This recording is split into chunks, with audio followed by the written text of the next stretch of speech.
Hello everyone, good morning. கர்த்தருடைய பரிசுத்த நாமம் மகிமைப்படுவதாக. இந்த யூடியூப் தளத்தின் வாயிலாக உங்கள் யாவரையும் சந்திப்பதில் மிகுந்த மகிழ்ச்சி அடைகிறேன்.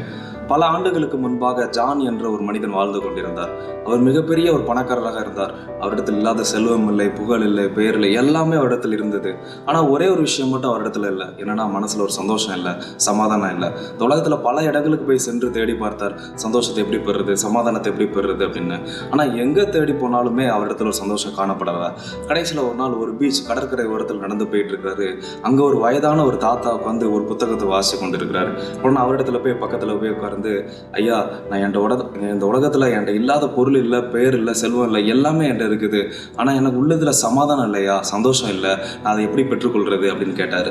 ஆனால் அந்த முதியவர் சொல்கிறாரு, உடைமைகளினாலேயோ பொருட்களினாலேயோ எதை கொண்டுமே நம்ம மனதில் சந்தோஷத்தை சமாதானத்தை பெற்றுக்கொள்ள முடியாது. ஆனால் ஒரே ஒரு விஷயம் நமக்கு மனதில் சந்தோஷத்தை ஒரு சமாதானத்தை தரும். அது என்னன்னா, தேவனோடு உள்ள உறவு, ரிலேஷன்ஷிப் வித் காட்.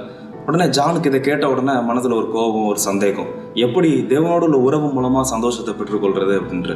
உடனே ஓகே, அவர்கிட்ட பேசி முடித்துவிட்டு வீட்டுக்கு சென்று விட்டார்.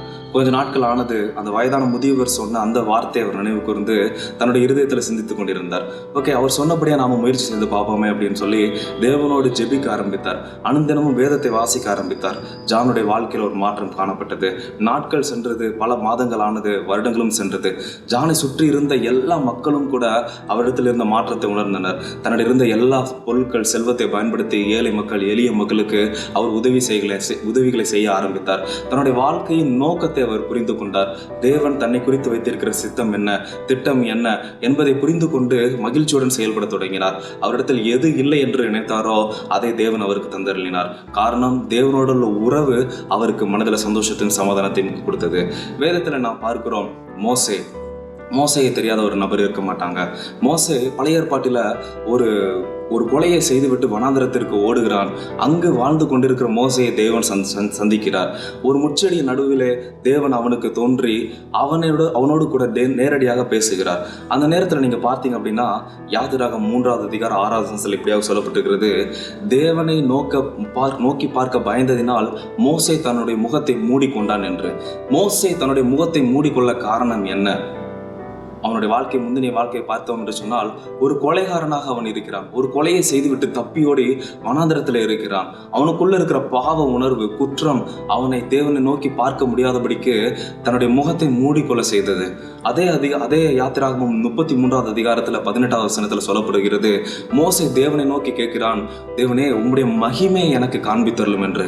20வது வசனத்தில் தேவன் சொல்கிறார், என்னுடைய முகத்தை நீ பார்க்க மாட்டாய், என்னுடைய பின்புறத்தை நான் உனக்கு காட்டுகிறேன், பின் மகிமையை உனக்கு காட்டுகிறேன் என்று சொல்லுகிறார். பார்த்தீர்களா? கிட்டத்தட்ட நீங்கள் காலக்கோடில் டைம் லைனில் நீங்கள் பார்த்தீங்கன்னா, இந்த 3வது அதிகாரத்துக்கும் 33வது அதிகாரத்துக்கும் இடைப்பட்ட காலம் சரியாக ஒரே ஒரு வருடம் தான். ஒரு கொலைகாரனாக இருந்த ஒரு மோசே தேவனை நோக்கி பார்க்க தன்னுடைய முகத்தை மூடிக்கொண்ட மோசே 33வது அதிகாரம், ஒரு வருடத்திற்கு பிறகு, சரியாக 30 அதிகாரங்களுக்கு பிறகு அவன் ஆண்டவரிடத்தில் கேட்கிறான், நான் உம்மை பார்க்க வேண்டும் என்று, உம்முடைய மகிமையை நான் பார்க்க வேண்டும் என்று. காரணம் என்ன? தேவனோடு உள்ள உறவு. தேவனோடு அவன் அதிக நேரம் செலவிடுகிறான். தன்னுடைய பாவமான வாழ்க்கையை விட்டு வெளியே வந்து தேவனோடு உள்ள உறவுல பயணிக்கிறான். தேவன் அவனை தெரிந்து கொண்டார். அவனை குறித்து வைத்திருக்கிற திட்டங்களை அவன் அறிந்து கொண்டான். தன்னை குறித்து தேவன் வைத்திருக்கிற சித்தம் என்ன, திட்டம் என்ன, எதிர்காலத்தில் இஸ்ரவேல் ஜனங்களுக்கு அவர் செய்ய போகிற நன்மை என்ன என்பதை அவன் தெரிந்து கொண்டான். இது எல்லாவற்றிற்கும் காரணம் தேவனோடு அவன் செலவிட்ட நேரம். மலைக்கு ஏறுகிறான், அங்கு தேவனோடு பேசுகிறான், தேவனோடு முகமுகமாய் பேசுகிறான். தேவனும் தன்னை அவனுக்கு வெளிப்படுத்துகிறார். நாமும் கூட தேவனோடு நேரம் செலவிடும் பொழுது, அவரோடு அனுதினமும் ஜீவிக்கும் பொழுது, வேதத்தை வாசிக்கும் பொழுது, ஜெபிக்கும் பொழுது, பிரசங்கங்களை கேட்கும் பொழுது, அவருக்காக வாழும் பொழுது, நிச்சயமாக நம்முடைய மனதில் சந்தோஷம் இருக்கும், சமாதானம் இருக்கும். தேவன் நம்மை குறித்து வைத்திருக்கிற திட்டங்களை அறிய முடியும், சித்தங்களை அறிய முடியும். எப்பெல்லாம் தேவனோடு நாம் நெருங்குகிறோமோ அவர் தன்னை வெளிப்படுத்துகிற தேவனாய் இருக்கிறார். நாம் தேவனோடு நெருங்க மனிதர்கள் மீது இருக்கிற பகை நமக்கு மாறுகிறது, மனிதர்கள் மீது இருக்கிற கோபங்கள் மாறுகிறது, எல்லா வஞ்சனைகள் எல்லாம் மாறுகிறது, பொறாமைகள் மாறுகிறது, எரிச்சல்கள் மாறுகிறது. ஆனால் நாம் செய்ய வேண்டியது ஒரே ஒரு விஷயம், தேவனோடு நெருங்க.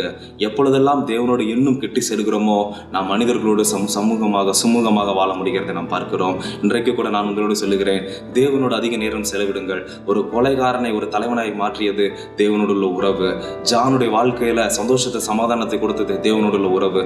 இன்றைக்கு கூட சந்தோஷம் இல்லாமல் சமாதானம் இல்லாமல் கஷ்டப்பட்டுறீங்களா? இன்றைக்கு நான் உங்களிடத்தில் சொல்கிறேன், அவரிடத்தில் நேரம் செலவிடுங்கள், நிச்சயம் உங்களுடைய வாழ்க்கை மாறும். இந்த நாள் உங்களுக்கு ஒரு ஆசீர்வாதமான ஒரு நாளாக இருக்கட்டும். இன்றே தொடங்குங்கள், தேவனை நோக்கி சேருங்கள், வேதத்தை வாசிங்க, ஜெபிங்க. கர்த்தர் உங்களை ஆசீர்வதிப்பாராக. God bless you. Thank you.